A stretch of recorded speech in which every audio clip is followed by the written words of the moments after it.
দেখো এখন ঘড়ির কাঁটায় কিন্তু 4:41, আর বাইরেটা দেখো একদম পরিষ্কার হয়ে যায়। কেউ বলবে যে 5টা এখনো বাজেইনি।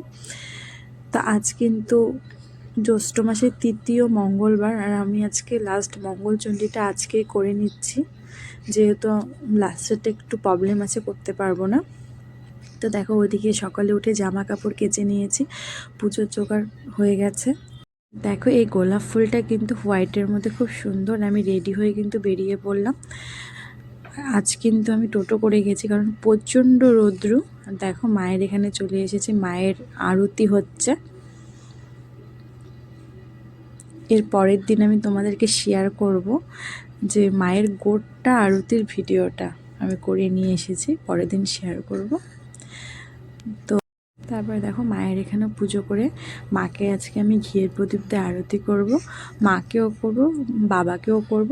ওর জন্য প্রদীপ জ্বালিয়ে নিয়েছে। দেখো বাবার এখানেও পুজো দিয়ে নিলাম। আর আজকে কিন্তু যেহেতু শেষ মঙ্গলচণ্ডী আমার, ওর জন্য আমি কিন্তু আজকে অন্ন নিই। ওর জন্য নাথ মন্দির থেকে একটু অন্ন প্রসাদও নিয়ে চলে এসেছি।